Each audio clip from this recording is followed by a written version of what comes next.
Hey, what's going on, guys? It's Funkaby here for MMOBomb.com, and welcome back to the free-to-play cast, episode 65. We've got a lot of good stuff for you today. A lot of us have just returned from PAX. We've got cool news about free-to-play games of all kinds, and our overall theme today is going to be surrounding MOBAs, because there have been a ton of MOBA announcements lately. And as always, I have some co-hosts coming with me.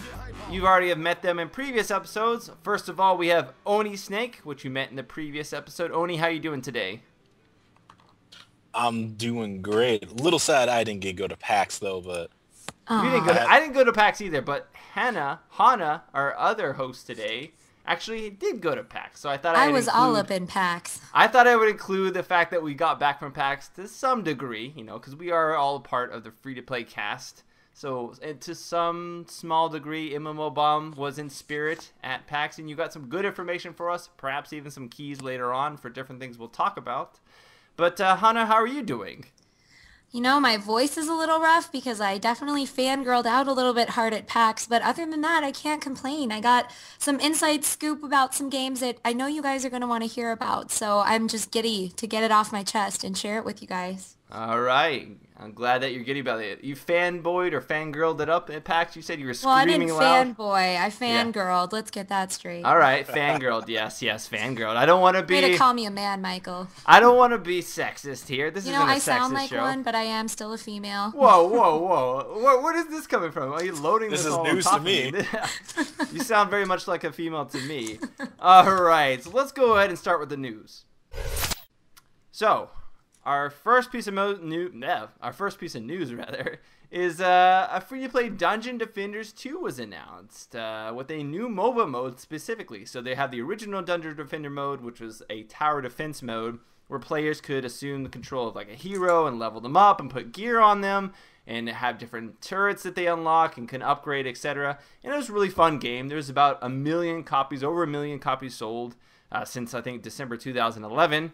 And now Trendy Entertainment, the company, the developers behind Dungeon Defenders, have announced that they're going to come out with a sequel. Still going to have that original mode, but is also going to have a MOBA mode sort of tacked onto it, or I guess added additionally to it. I wouldn't say tacked on because I think that's sort of selling the game a tad bit short in terms of tacking on. It's much more than that. There's a lot of development and co-development going on. They've sort of expressed the fact that these are two separate entities within the same game that are getting the same amount of love each. So, did any of you play the original Dungeon Defenders? I played too much of the original Dungeon Defenders. I would definitely be in that one. Although I played the Barbarian, so I didn't really do much tower defending, more running in and killing everybody with my double axes. So, like, that's not even a tower defense game, though. You're just, like, going in and hacking and slashing at that point. That mainly happened because my friend kept on complaining that my monk was taking up all the tower space. See, so you're the player that I hated in that game. No, what did you play, Hannah? I always go mage. I like to be support in games. You know, I like to go from a distance and kind of help out where I can and buff other players if it's at all possible to do. So I like to support. Look at Hannah. She's going the distance. Monk more the support? The monk was more of the support, but you seem to be kind of a renegade monk from the sounds of it. No, I switched to Barbarian. Because there you go. Because my friend played a hunter, and my friend was a mage, so they had all the towers, and they said my auras weren't doing anything. I didn't even play or know there was a monk. I can't remember when they added that class later, or because when I played, it was like the mage. Maybe I just never saw a monk. It was a lot of mages and a lot of barbarians. The interesting thing about the monk was like he didn't actually have a tower per se. He had an aura, so people would just walk through the aura and get debuffs, damage, health. I of course used the lightning aura all the time, which was amazing. That was amazing. OP. But it wasn't really a tower. So what do you guys think in terms of, I mean, obviously from the trailer, there's like a small teaser trailer up on the website. It obviously, in terms of the Dungeon Defender mode, you know, the tower defense mode, it looks great. It looks like they've expanded upon it, added in some new areas, some new, obviously new maybe classes and towers, whatnot. But what do you think of the game having a MOBA mode? I'm really, you know, we see MOBA modes added into some games, but they really seem like an afterthought. But we have sort of gotten a little bit of details in regards to Dungeon Defenders 2 MOBA mode, And it says that there'll be more RPG-esque, with more hero customization, persistent hero leveling, loot in a town square where players can socialize, manage their hero, shop, trade, queue for matches. They even go on to say, we've drastically simplified the item system to reduce the learning curve for new players and are aiming for a shorter total match time. So what do you think of changes like that? Now, Hana, you said you're in the beta, but you can't tell us much. But can you at least give us your impressions of how they accomplished this, or what you feel if they've accomplished it well or bad or good or whatever? You know, what I can tell you is that they definitely listened to community feedback. And as you already touched base on, the time that it took for you to be able to level up and really customize your weapons, basically when you started, you were getting demolished by everybody. Now there's not as much of that curve as you're going to see. I can't go into too much detail, seeing as how an NDA prevents me from getting deep into it, but I will say that you guys are not going to be disappointed with the changes that they've made. They've really listened to a lot of the feedback, and they've incorporated that into their ideas for this game. So definitely stay tuned. It's something you're going to feel is a bit more comfortable as a new player, as opposed to everybody else is more OP than you for an extended amount of time when you first jump into the game. Yeah, I'm really curious what they mean by simplified item system. Does that mean that they're completely gone, or does that mean that you just have like one item that you upgrade, sort of Smite style, that you just consistently upgrade essentially? So I'll be interesting to see how they do that. I'm really hesitant because I kind of like my MOBAs hard and difficult and huge learning curves. That's my kind of enjoyment out of MOBA. I don't find MOBAs that you can master quote unquote quickly, or at least attain a broad sense of how you play it very quickly. I like it sort of slow and steady. Now, Oni, what do you think about this? Would you play? I mean, does this entice you to want to play a different MOBA? You're a big player of League of Legends. What would it take from this game to make you want to play it as a MOBA? Just it being a MOBA is good enough. But remember when we all played Dota, and then we went to League of Legends. What they said about that? League of Legends simplified all the item system and everything. But it turns out it actually wasn't that much of a change. So I do believe that even though they're simplifying the items system in this, it's not going to affect the general MOBA play that we all enjoy. It'll be a different take on it. You definitely hit the nail on the head with that. That's a good point. Now, I'm again also really interested in more hero customization, more RPG-esque. I was kind of wondering whether or not that means that we level up individual stats instead of as much, leveling up individual abilities, because that seems like an obvious path. Leveling up, say, your strength or your health versus your damage, and kind of making that type of choice a more obvious choice than leveling up an ability that may grant you a little bit more damage, but isn't exactly what helps you in the long run. So I'm really I'm interested to see where it goes. I'm a little hesitant just because, again, I like the curve to be somewhat steep. I enjoy the noob stomping from time to time. Call me jaded or call me cynical. I do enjoy an obvious gap in skill when you can execute it correctly. But definitely is a welcome addition. I know Trinity Entertainment are a good development team. They really do listen, like you said, to their audience, and they produce good quality stuff. So at the end of the day, would you guys give this a thumbs up or thumbs down? I'm kind of feeling a thumbs up across the board, but I will ask. I'm giving a thumbs up on this. It will be interesting. I like Dungeon Defenders, and MOBA starts off as a tower defense, so they got their roots set already. I may be a little bit biased, but it's a definite thumbs up on my end. I think that this upcoming one definitely feels like a natural evolution of where this game should go and where the players will want it to go. So definitely stay tuned. I think you guys are going to be really excited once you finally get your hands on it for yourselves. And for those of you who don't know already, the game is set to launch with 24 playable heroes. So you get 24 at launch with additional ones added later on. 24 is not that many, but keep in mind, as we've seen in other free-to-play MOBA games, it only takes a while before you're up into the hundreds, like League of Legends. I remember when League of Legends only had like 20 or so characters you could play. It seems like it was forever ago. I remember that. Yeah, everybody remembers that if you're Back old school. Back in the good old days. Tristana and Teemo were the only AD carries in the game. Only AD carries at all. Like you had one Master Yi, I guess. You had one of them in every game. Like there was an Ashe in every game. And there was almost a Master Yi in every game as well, I'd have to say. And everybody laughed at Mundo. Mundo And was no a one terrible jungled. character. And no one jungled. Warwick was the only jungler that ever happened. Well, Fiddles was considered a radical when he did it, but Yeah, it was like a hit or miss with Fiddlesticks, I guess you could say. So our second article, our second sort of news topic, which I know you're going to explode and gush oh man, you're like a little schoolgirl with this one. Blizzard announced a new free-to-play game. Now, is it the Blizzard MOBA that they promised? We are on a MOBA kick. No, it's not. and it's not Project Titan. And it's not Project Titan, so what exactly is it? It's Hearthstone. Heroes of Warcraft. Hearthstone.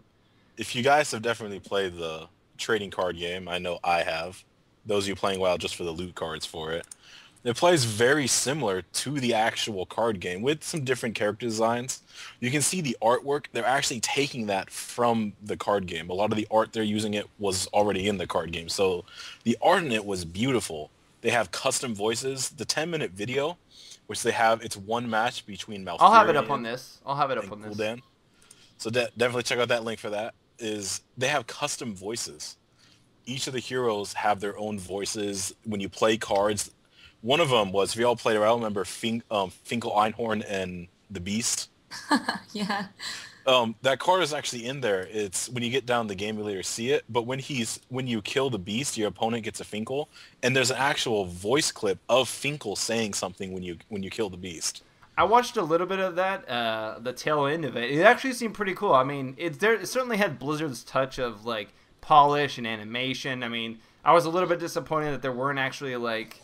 I always think it's cool, you know, if a card game, if an online card game company made a game sort of like Yu-Gi-Oh! When you put down a card, it would actually, you know, summon that monster or whatever like that. I always thought that was pretty cool looking. I've been waiting for an online trading card game to sort of do that. I mean, I guess you have like Battleforge is somewhat similar to that, but not in the same card sense as like a traditional turn-based card game like Hearthstone is, or Hearthstone's trying to be. But yeah, there was nice animations. You could have different classes. You could be all the classes, of course, from WoW. And I believe when I was watching the video, the Warlock that summoned Jiraxis got killed by Jiraxis, and then Jiraxis took over, which is pretty cool. I thought that was actually a really interesting sort of twist, that your summoned hero or your class isn't sort of static the entire time, that it can actually change depending on what you summoned. And that sort of changes and the you amount can of also health you have. disenchant and use those to kind of craft the cards that you actually want, which I find exceptionally appealing as well. Yeah, I mean, we've seen sort of like the disenchant system before. Like immediately what that called to mind to me is the rune disenchant system in League of Legends, where you can put a bunch of runes together that you don't want, and it produces a rune that perhaps you do want. Or that maybe is worse. Yeah. I remember back in beta, like I would put a bunch of like tier 3 runes and it would spit out like a tier 2 rune. And I was like, what? Like it was like complete opposite. So yeah, you could have a one that you do or don't want, but I do like the system of sort of making the cards the currency, or making the cards what you use to create new units, etc. And they're going to have sort of a standardized, you buy packs for like $1, so you get a few cards for $1, and they come in different varieties, like the traditional armor varieties, like common and rare and uncommon and epic and then legendary. Fortunately for this, they're doing the WoW system of common, rare, epic, legendary. I think a lot of people are familiar with the WoW loot system: purples, oranges, greens. Yeah, green. It goes green, blue, orange. Green, blue, purple, orange. Purple, orange. Yeah. The thing is, from what I'm seeing, from what they're saying is that you can get any card without having to purchase. It'll just take you longer.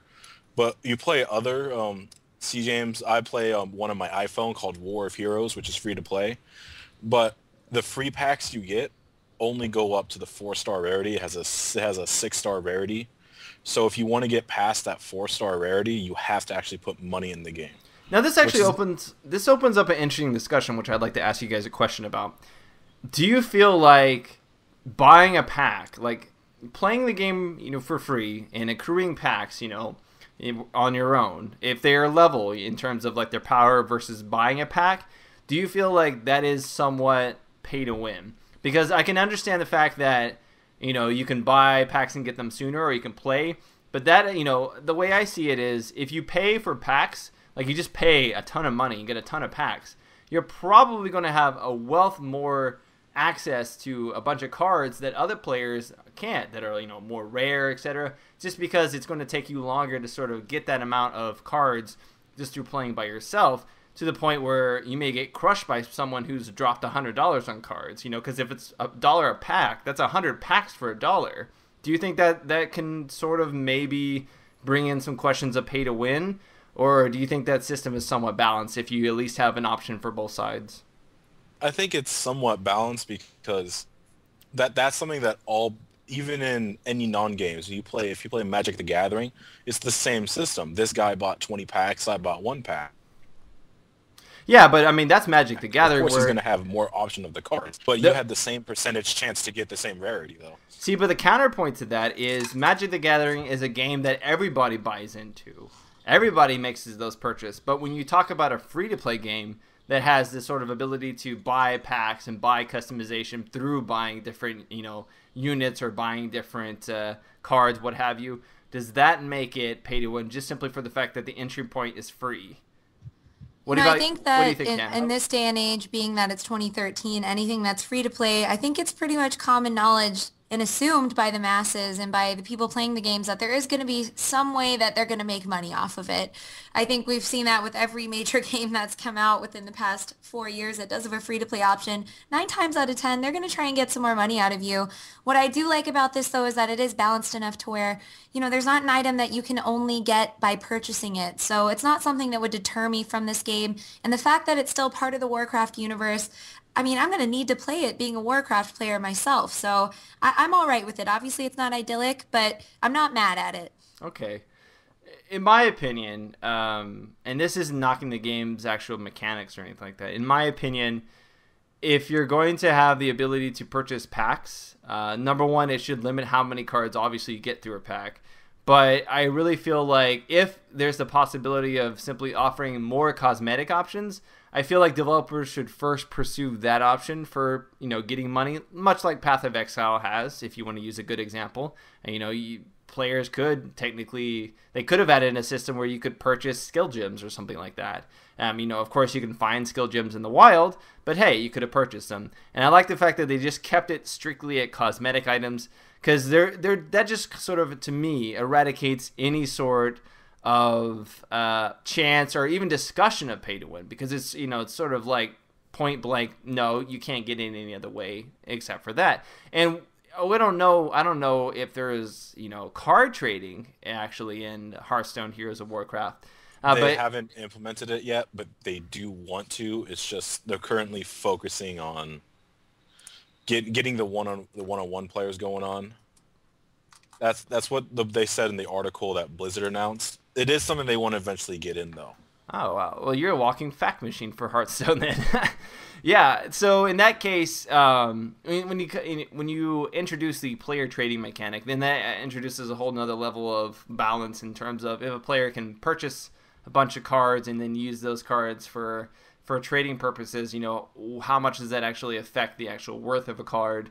And then, does that also mean that a player can purchase a bunch of cards and the ones they don't need just mass, trade them for a card they do need, and that, again, sort of whittles it down so they can keep getting cards that they want, and to the point where their deck is like super well built, and a free-to-play player, is kind of out of luck. So I'm interested. I will keep tabs on this. I did like what I see in terms of gameplay, but I'm still a little bit wary concerning the purchasing of decks. But overall, what are we going to give this? Are we going to give this a thumbs up or a thumbs down? Oni, I know what you're going to give it. Oh, yeah. It gets 4 thumbs, including my toes. Oh, 4 thumbs. You're just going to put your legs up in the air and wiggle your toes? Yeah. All right. And then hope Blizzard will read my beta application I put in yesterday. Oh, man. Well, I'm not that flexible, so I'll give it 2 thumbs up. 2 thumbs? All right. And I will give it a Caesar's hold. I am tentative about it. I have definitely seen some promise, but knowing Blizzard's past, and knowing that they are owned by Activision, I'm still a little bit wary as to, this could be freemium or this could be free to play. I think it really depends on the rate at which you actually accrue cards while playing, because if it's really slow, then it kind of makes you want to buy them with just money. one of the game modes they introduced in it to how fast you can do it while we're still on it is that it's like a tournament mode, but every time you win a match, you get more packs. So That's pretty cool. It's a 20 round tournament. So what do you do? What happens if you lose? You just don't get packs? You get like 2 packs for the first match, and then so the next match will be 3, the next match will be 4, the next match will be 5. Okay, I will say I have no problem selling packs or selling units or whatever if the free-to-play player at least gets either stuff to make packs or stuff to make units every turn or every game they play, or if they get an actual card to use every game that they play. So at least it's kind of kept even, right? So you can purchase more, or you can just play more games to get the same amount. I think that is even. I think that would work just fine. Definitely keep an eye on this one. Yeah. So moving on, we have yet another... Well, I guess it's not exactly a MOBA. It's an FPS that has a MOBA mode. Area Games announcing free-to-play Soldier Front 2, an FPS that includes a new MOBA-style scenario, according to them. I have yet to see it, so I don't even know if it could be called a MOBA-style scenario, because, again, they sort of just announced Soldier Front 2 as an MMO FPS, and by all accounts, it looks like a lobby-based shooter. So I wouldn't actually put it past Area to embellish the description just slightly. Right, So I've seen a lot about the team warfare, but not as much on the MOBA front. yeah, it just said it had a MOBA-style scenario. That's all I read about it. I couldn't find any sort of gameplay details about it. I have actually looked at some of the gameplay online of Soldier Front 2 because they're porting this. This game isn't being developed in the West. It's being developed in the East, or has already been developed in the East. And Area Games is porting it over here. Now, they actually already published the original Soldier Front 2, which the original Soldier Front 2 was okay popular back when it came out in about 2006 or so. But around that same time, you had Combat Arms and Alliance of Valiant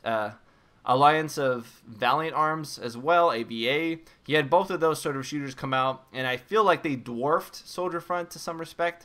So it wasn't as popular as the other ones, and you kind of forgot about it a little bit. So I think from a perspective of an FPS, it's kind of like your standard run-of-the-mill, from what I've seen, COD-esque from the gameplay. But it is being done in Unreal 3, so it's going to have shiny graphics. Speaking of Unreal, we're moving towards Unreal 4 engine pretty soon. I saw the first game ever. It's some kind of horror game that they're making. The guys that made Blacklight Retribution are making like a horror game where you hold up a camera or a phone or something. A lot of the PS4 launch titles are going to be using Unreal 4, I believe. I can't wait till we actually have some free-to-play games using Unreal 4. I think that's a few years off because free-to-play games in general tend to use technology that's a little bit cheaper. That's why just now we're starting to get Unreal 3 games used in free-to-play. But I certainly think I can't wait, rather, for Unreal 4 games, especially now that free-to-play sort of like established itself as a market. I think that maybe we'll have newer technology or newer graphics implemented in free-to-play games a lot sooner and much more on a, I guess you could say, a competitive level of AAA, buy-to-play titles. But with Soldier Front 2, Hannah, are you much of an FPS player yourself? I love FPSs. I definitely have played a lot of console games in my days whenever I needed a break from the monitor here. But, this one actually looks very appealing to me because it seems to be a highly competitive environment. The fact that you can upgrade your gear and also the graphics itself just seem to be a very high quality with this engine. So I'm really looking forward to it. This seems more like an MMO FPS more than anything. So it'll be interesting to see kind of how it feels. And I do know that you can still sign up for the closed beta on their website. So now I'm kind of thinking I need to do that. Now, when you say, it's an MMO FPS, what is your definition of an MMO FPS?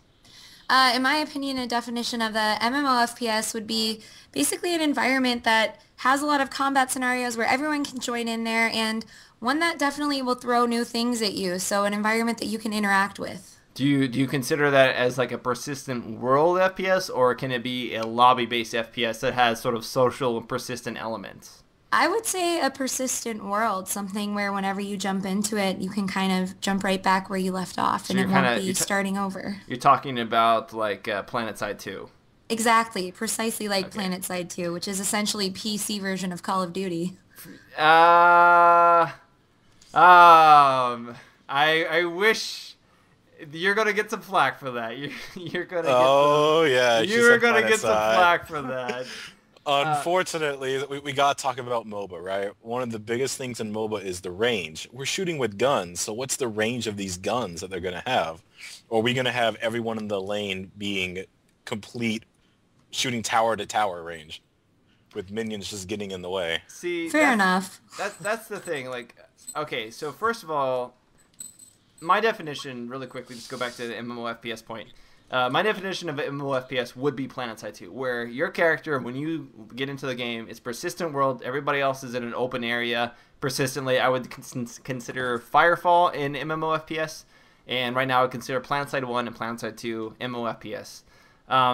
With Soldier Front 2, I'm pretty sure, I'm like 99% sure Area Games is thinking it in terms of a social environment, because when I looked at it, granted, I didn't see the menu system, but it looked confined as if it was a lobby-based shooter where you dropped in, you had a small map, you participated in much like COD, like Call of Duty, and then once the round was over, you dropped out. I think Area was just sort of alluding to it as having that persistent sort of social element to it that MMOs have.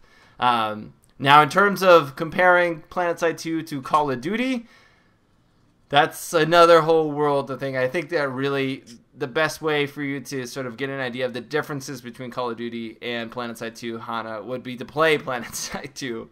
Because that is a open world FPS where you're talking about miles and miles and miles of open terrain versus Call of Duty, which is lobby based, and you have like 16 players, maybe 20 players. I don't know how many Call of Duty players can be in a match now. But there's certainly a difference, I would say that. So 16's 8 on 8. Yeah, 16 or something like that. They do it based on how big the console can support, I know. Unfortunately, I'm more of a fan of bigger FPS. So I'll have to see how the mobile style pans out for the mobile style scenario pans out for Soldier Front 2. And like you said, Oni Snake, I don't know how do you go about adding skill shots and skills to. I don't even know how you go about making a traditional FPS into a MOBA. The closest thing we have is Smite with the third-person view. Yeah, but even then, everything has like limits, like to how far It'd be you like can shoot. if everyone was Raw. If everyone was Raw? Yeah, Raw is a long-range caster where his skills go like halfway across the lane. Oh, okay. I thought you were saying like Raw, like R-A-W, like some kind of raw meat. Like if everybody was Raw, God like of the Sun. WW Raw, you know, like some kind of like wrestling thing. I didn't know what you were talking about.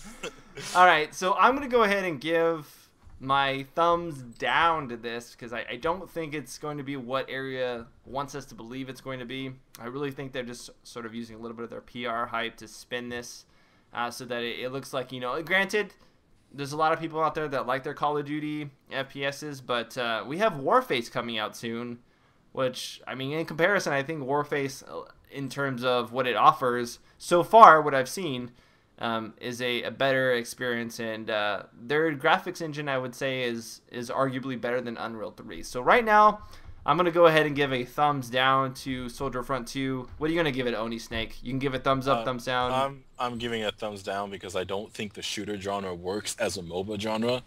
And if a shooter changes, that's why they're two different genres. That's like saying like shooter's an RPG. They're two separate. Well, I mean, there are shooter RPGs. There's like Borderlands too.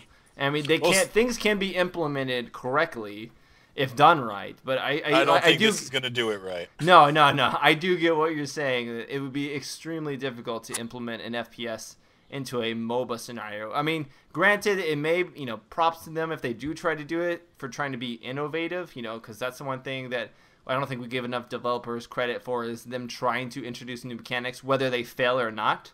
And that's one thing I overall about, you know, this podcast is we're looking at developers implementing new innovative strategies in terms of how they're developing the MOBA, or what, you know, in terms of what abilities they're giving players, or, you know, what mechanics they're introducing. So we'll see how it plans out. But right now, I'm gonna go ahead and give it a thumbs down. Hannah, what are you? I'm going to give myself a thumbs down for comparing the mechanics of a console game to a PC game, so Oh. there you go. Everybody makes mistakes. Everybody a whole learns from nother their bag of mistakes. worms. Mistakes were made. Mistakes were often made, yes. All I right, want so mine well done for the steak. yes. Well done for the steaks, indeed. We've got lots of steaks here. And bacon. So, Bacon steaks. Bacon steaks sounds delicious. We should invent this. Thick bacon strips made into steaks. Ah, that'd be so good. You guys heard it on MMOBomb first. Yeah, Bacon steaks. All right. I'm gonna go make me some bacon steaks after this. BRB, guys. BRB. So our next article here. Big Point announcing Merc Elite. Hey, a top-down shooter MOBA. Again with the MOBAs. What? I've never heard of this mythical genre before. I know, right? The top-down MOBA could work though. If you guys have played StarCraft 2, Aeon of Storms, that's pretty close to a top-down shooter MOBA. But the thing about that is, like, it's not even technically a shooter. Like, it's like you target a unit, and if you have a ranged, unit or a ranged hero in that, it attacks it. So I think this will be a sort of WASD, move around, and you use your mouse to aim, which I agree with you. I think top-down shooter could definitely work. As opposed to a first-person shooter, I think a top-down shooter could really work well, because you could have cover, and you could, hide behind stuff. And, so we're looking at Smite again? No. Smite is third person. This is top down. So I'm thinking more along the lines of if you played like Hotline Miami or any other top down shooter where you can have the reticule out in front of you to aim left and right. You see your character from you see their head and you see their torso and they kind of walk down beneath you. In terms of what this Merc Elite will actually offer in terms of gameplay, I looked at the website a little bit. They mentioned that there will be traditional style MOBA camera, or they didn't mention rather if there would be a traditional MOBA camera or if it's actually top down. So it may be top down but slightly curved, much like League of Legends, so you can kind of see everything at an angle. I'm hoping that it's top down though, because I think that would be pretty interesting. Now, there are some interesting mechanics that it talks about. They mentioned that it will feature cover mechanics and direct fire shooting, which I'm not really sure what direct fire shooting is supposed to mean, other than you're directly firing and shooting. But yeah, there's that mechanic. And then there's 5 classes, including the Heavy Gunner, which can basically lob stuff from a distance and set up cover fire. And then there's the Tactician, who tracks enemy movements and implements high-tech weaponry while calling in airstrikes on enemy locations. So let me ask you again, what do you think of this MOBA design? Whoever first. Second verse, same as the first. Second verse, same as the first. As long as I see a range implementation on this working a lot more effectively from a top-down perspective versus first person. Because you can simply make it to where you can only pull your reticule out so far before it's like, oh, I can't, shoot farther than my reticule is currently right now. And there's cover mechanics for you to hide behind, and I think that could work well. But also the Juggernaut class, it says that it's going to deploy shields, so that could kind of change up the game too. So they could essentially have mobile cover. So yeah, it's kind of indicative of how people play the game, I think is what it's going to come down to, how you strategize with these different classes, and kind of seeing how a combination of the classes would play out on the map. Yeah, I'm kind of a little wary that they mentioned they only have 5 classes. I mean, for MOBAs are sort of, their claim to fame is having so much diversity. And then again, the 5 classes could be highly customizable so that you could actually, you can't choose your exact path or your exact build that's the same every time. You can only choose, say, a few of the abilities at your disposal, which would mean that you could customize your character per match to sort of match whatever you're playing against. I can see that definitely happening. But I'm sort of wary that only 5 classes are going to be completely present. Because if you think about it, if it's a 5 versus 5, which it is, it mentions that it's a standard MOBA team size of 5 versus 5, with domination as the primary game mode, whereas teams fight for control of the flags. I can see it getting a little bit tedious and repetitive because one of the mainstays of MOBAs is the diversity. Having a new experience every time you play. And while you can have a new experience with 5 classes, if you're going to make a MOBA, you're going to expect people to put a lot of hours into this. And if you're playing as the same character with the same loadout, over and over and over, with only 5 choices, I can see that definitely wearing on someone. It could get redundant, for sure. It could get a little bit redundant, because they're all guys shooting. I mean, think about it. These are all military, and they're all shooting weapons. They're all firing guns, right? I didn't hear anything about a melee guy or about a guy who, does stuff from like super far versus like super close, like a shotgun. It seemed like everybody has guns and they're shooting bullets at people in a general direction. Right. I think the most distance you're going to get is with a heavy gunner who has weapons that can shoot from a little bit further out, but it's still not something that we haven't seen before. Yeah, I mean, I can definitely see that being sort of an issue. Oni Snake, what about you? Do you feel like you could still get a lot of fun out of this despite having only 5 classes? Everyone's got to start somewhere. I mean, League of Legends started itself, I believe, with 5 champions only. And we definitely need to see how it plays off. If the MOBA can work for the shooting, I believe the 5 could actually work because it's something new, something different.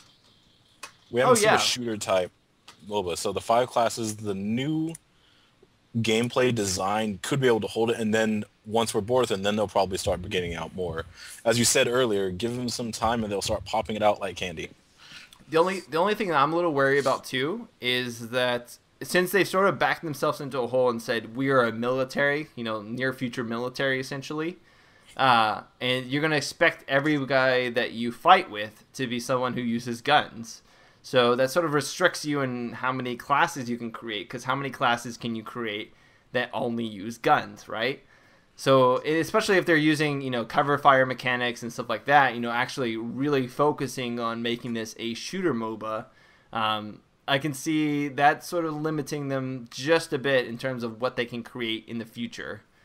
But that's really one of my only complaints, I'd have to say.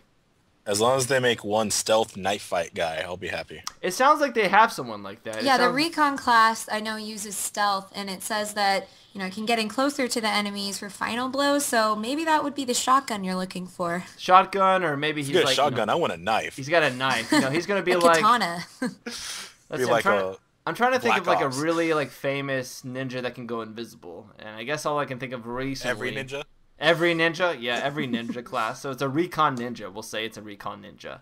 I like how that sounds. Now, the one last thing I wanted to touch on is the fact that this is going to be a browser-based MOBA.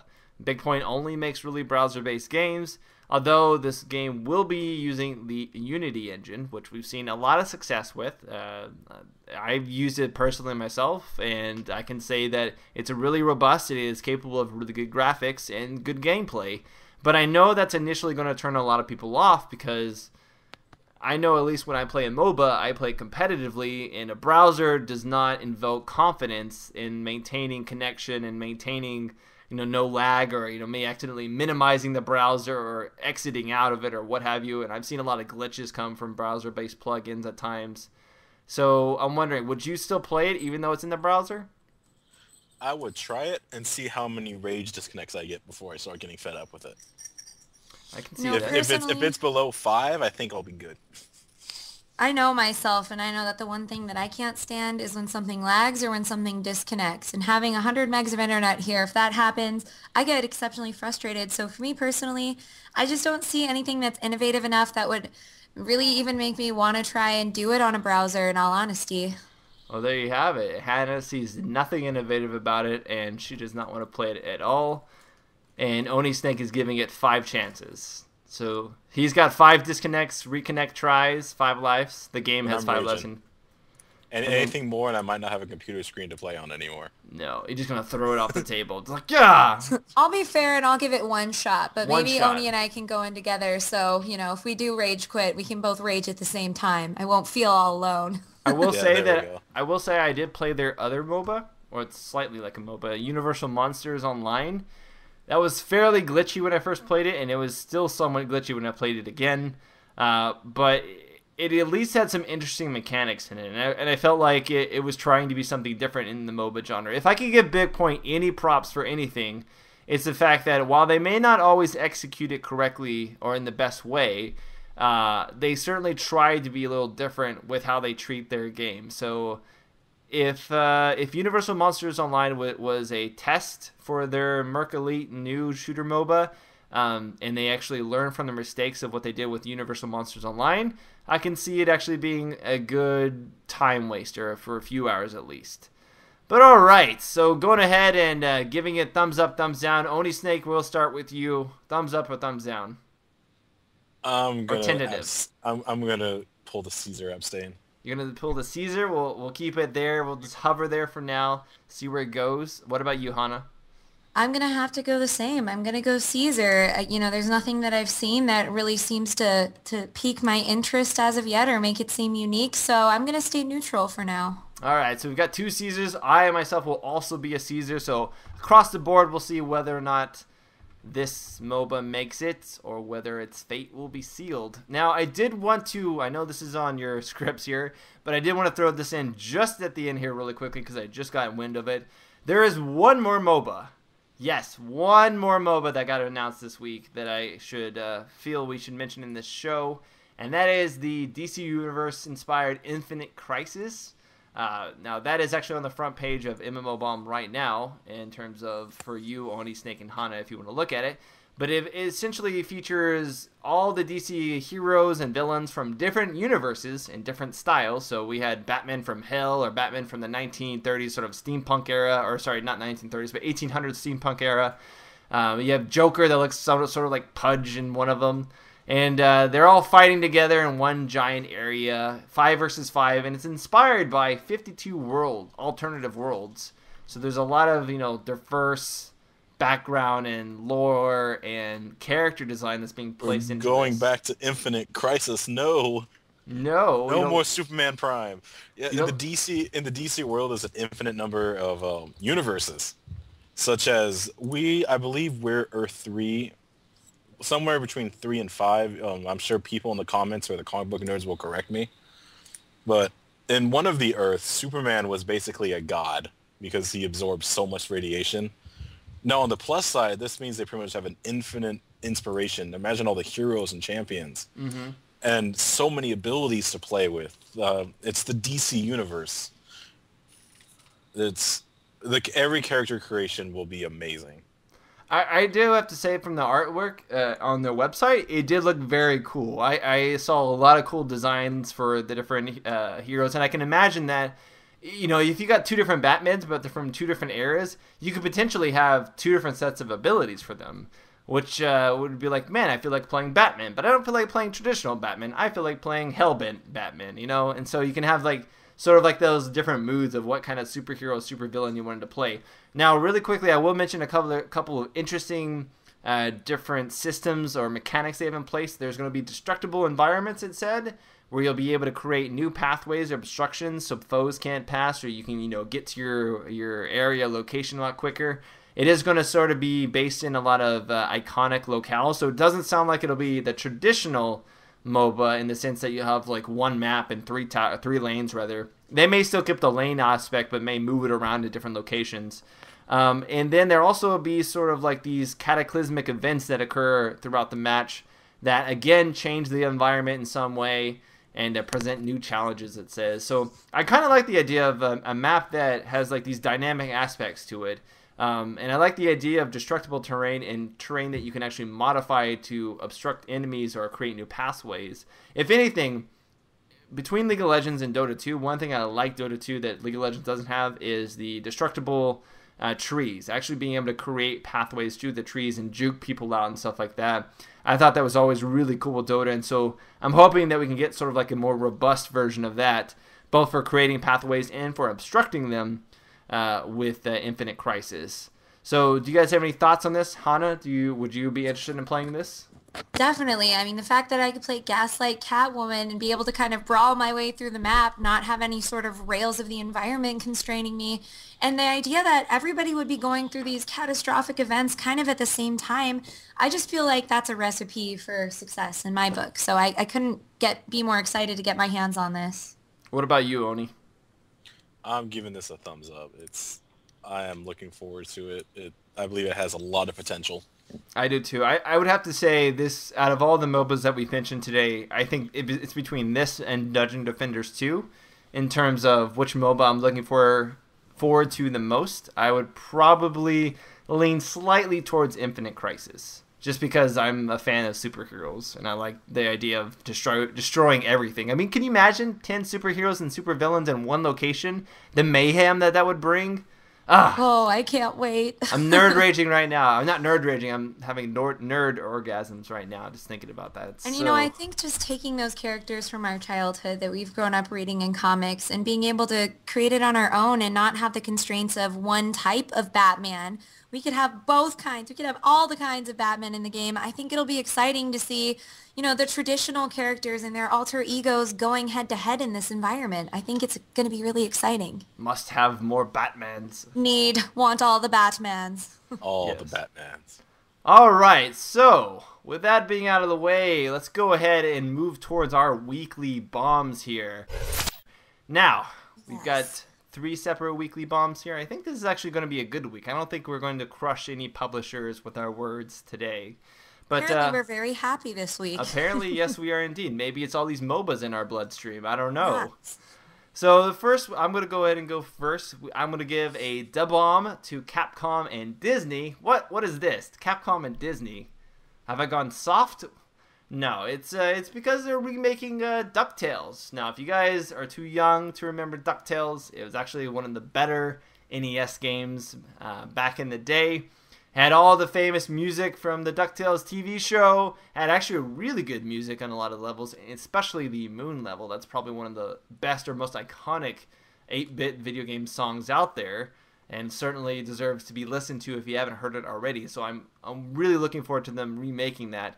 It's got Jake Kaufman as the composer. He's worked on a lot of different games. He's actually won several awards, so I'm very interested to see what he comes up with. It'll have all the original levels. You'll have I think one of the best functions or the best features that it will have is the ability to swim in the Scrooge McDuck money pit.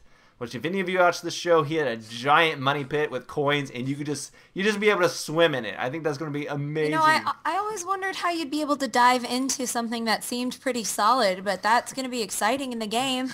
I know, right? Like, if you actually take that and put it in real life, you just crush your face immediately as you try to dive into all that gold. It's like, it doesn't work.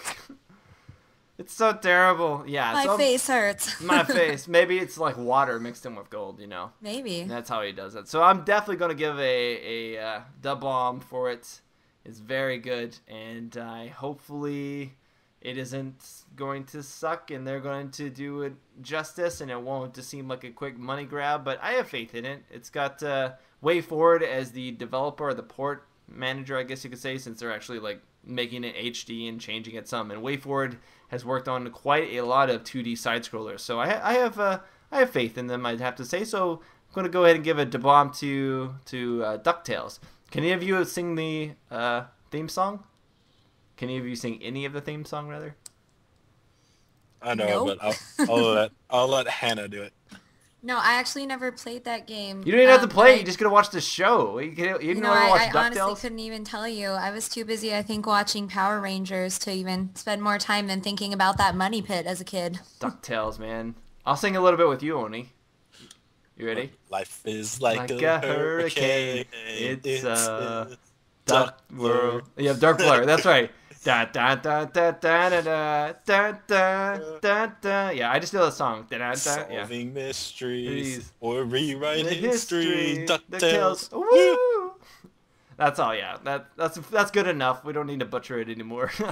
Oni Snake, why don't you go ahead and give your A-bomb to bomb this week? I give my fanboy bomb to Hearthstone, of course. Oh man. Of course. I played a lot of the TCG and WoW minis. I'm proud of myself that I was able to complete on the World National level for the TCG. Oh really? Oh, wow. I got top 20th, but the payout was still about $800. Not first place, though, sadly. But I was able to play in it. And then, of course, Cryptozoic had to take over. A lot of drama went down a bit in popularity. But seeing this brought back, and they have said that they do want to try to implement the loot card system into Hearthstone. For those of you who don't know, the loot card system was, if you played the WoW TCG, there was 3 cards a set that give you stuff inside the actual World of Warcraft game. Like, I've got a flying kite, a weather machine, an ethereal trader I can take anywhere, pet biscuits, extra mounts. I'm sure you've all heard about the Spectral Tiger mount, which sold on eBay for about $800. You had that from a card? Yep, I got it, bought it from a box, sold it on eBay for $800. Wow. It's one of the rarest WoW mounts to get, and it's just a spectral tiger. I always hear about that guy that has those things and like gets them and stuff like that. You are that guy. You are that guy that has those things that you just see walking by like, that's that guy. See, I would want to keep it so I could be that guy that everyone was jealous of in the game. That's why I had my dragon kite. Actually, I got yelled at when I was a serious raider. My dragon kite was really big, so I threw pet biscuits at it, and my raid leader threatened to kick me out of the raid if I didn't put the kite away, because it was blocking the line of sight of the mages. Oh, wow. Did you put it away? I put it away. He put it away. But then during trash clears of Hyjal, I'm sure anyone back there knows how boring Hyjal was when it was on farm. Mm-hmm. I would put my kite up because we all didn't care. Nice. All right, so Hana, what is your A-bomb to bomb? I am so excited to talk about this because I actually got to go to the Firefall media event at PAX East, and so I'm actually really excited about talking about this game for a variety of reasons. The first one being, it's really rare to see a game that people You didn't actually say what game it was. Oh, Firefall. Firefall. You're like, this game I saw at PAX East. I'm going to tell you about. This game is so amazing. Yeah, I like it. But I'm not going to tell you the name of it. Tease you guys about it. But Firefall, as we know, it's been over 2 years of alpha and beta testing, and I'm excited that a company is spending so much time redesigning the game, but especially with this patch, it was entirely community driven, and they used exclusively community feedback to sort of finish and polish it. There's going to be new environments, local events, even a new race of tortured souls that are going to be coming in, kind of like zombies. So, I mean, really, you can't go wrong with that. Something else that they... Oh, sorry, go ahead. I was going to ask you real quick. You said new environments. That's been a huge stickler for me, is that they haven't added in new environments. Have they already added them in, like with this patch that you've talking about, or is that still a future plan? It will be in this new patch that they're talking about. And what's great about these new environments too is that they're going to have different events happening. So let's say a giant tornado comes through, that's going to be part of the new environment. And every new environment is going to have exclusive new events that are unique to it. So I couldn't be more excited to see how people feel about it. Now, I do believe that you're going to be writing a small write-up of the changes and the updates. I actually already started it, and it's taken me a long while because there's just so much that they've added in this.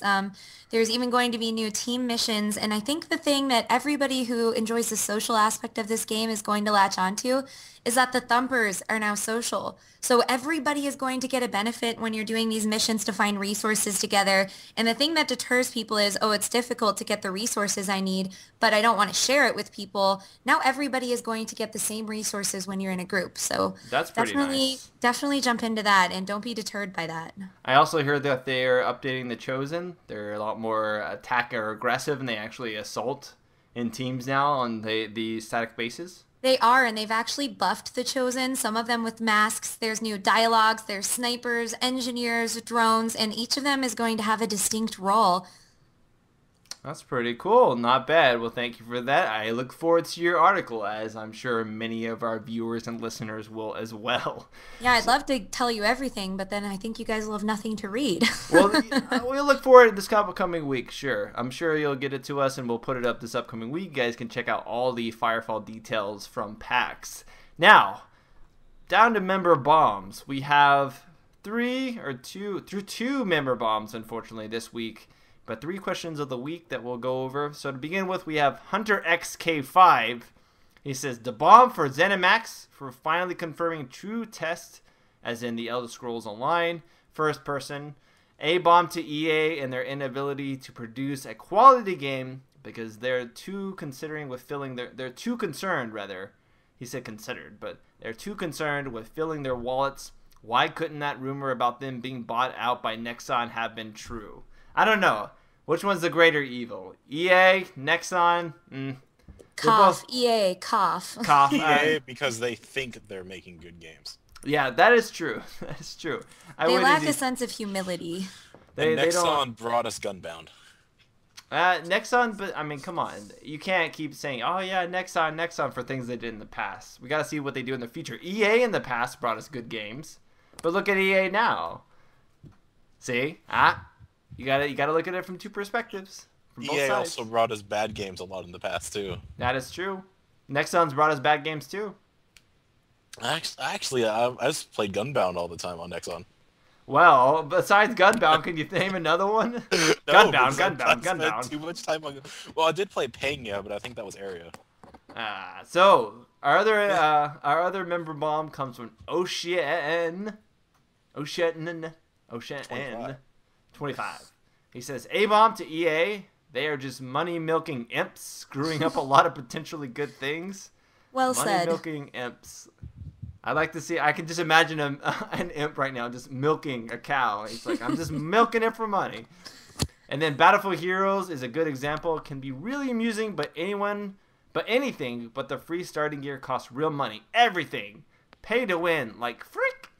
Frick. He actually says frick. So yes, EA is just, they're on a roll recently. They're just, time after time after time, EA is just going down in the gutter. They were named worst company of the year last year. And also they refused to accept the trophy.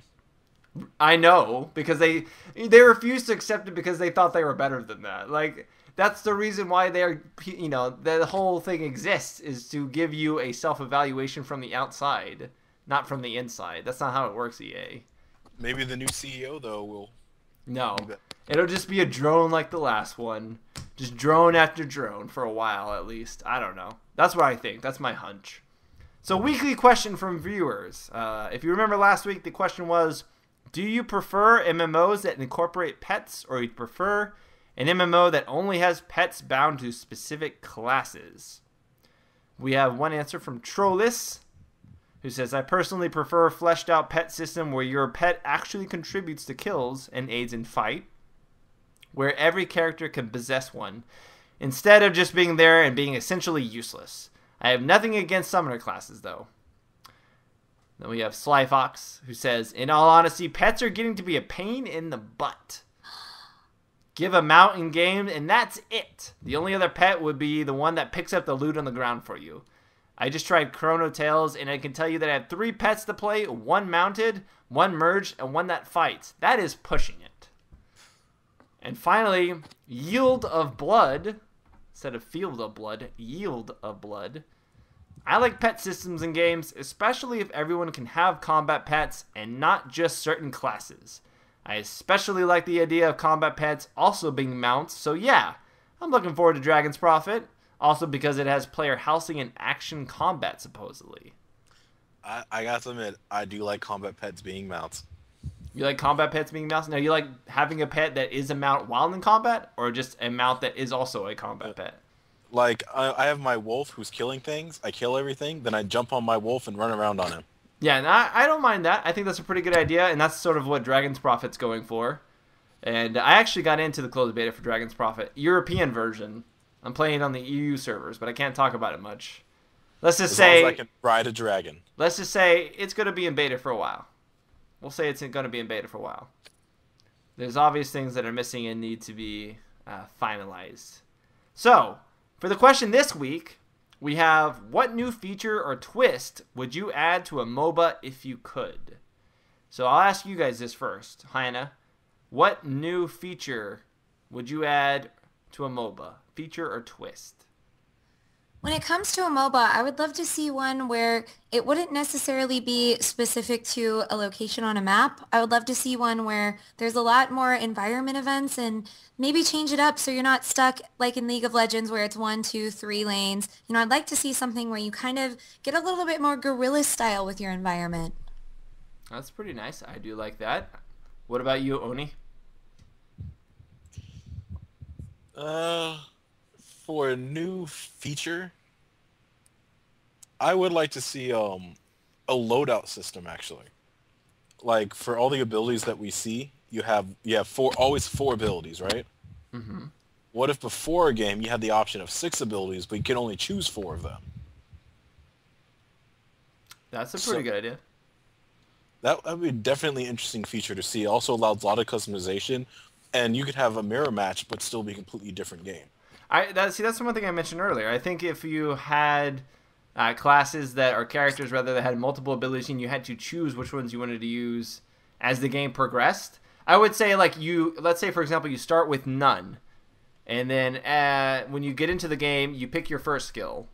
And then when you get to level 2, you pick your second skill until you have 4 skills. So you kind of pick them as you go based on what situation you're currently in. And then you sort of tailor them by the time you hit level 6 or whatever so that you have the exact skills that you want to face your opponents. Instead of going in with a certain character and being like, well, I'm screwed because I don't go well against any of these guys. That kind of thing. Now for me, for what I would like to see is I would like to see sort of what we're going to probably see out of the DC Universe Infinite Crisis, in that I would like to see a little bit more dynamic action or dynamic events going on. I feel like the map as it is now, very static. That's nice. It's good for, not having to worry about anything. But I feel like if there were more dynamic events, things that players had to really either defend or use, I would also like to see some kind of more map objects placed in. So right now we have sort of the jungles, the creeps that can be killed, etc. I would really like to see things that you can interact with more in the map, like bunkers you could get in, or objects or individuals you can interact with, like NPCs, that they start like a chain quest that goes around the map, and if you succeed in helping him or do something, like he'll give you a special item that only one person on each team can have or something like that if they are able to complete it during the match. Those type of things that sort of diversify what exactly happens in a match, and sort of, you can mix it up so that not every game has the same elements into it. They sort of change a little bit as each match. You have different events that actually happen, so no 2 games play out necessarily in the same manner, where you have an early game, a mid game, and a late game with a static map. So that's my sort of feature or twist that I think would be pretty awesome to see if done correctly. I'm interested to see how it all pans out for these other MOBAs coming up. But that is going to conclude our question of the week. Now remember, guys, if you guys want to ask or if you want to reply to the question of the week, you can always do so by commenting on the YouTube video, by sending us an email at michael@mmobomb.com, or by commenting on the actual article post on MMOBomb once it goes up. 3 different ways. You don't have an excuse not to comment and post why or what twist or in a MOBA feature you'd like to see, nor do you have an excuse to post what the bombs or A-bombs. So I'll be on the watch out for those, or lookout rather, not watch out. I'll be on the lookout for those. I've got to go get something to drink. I've been talking for forever.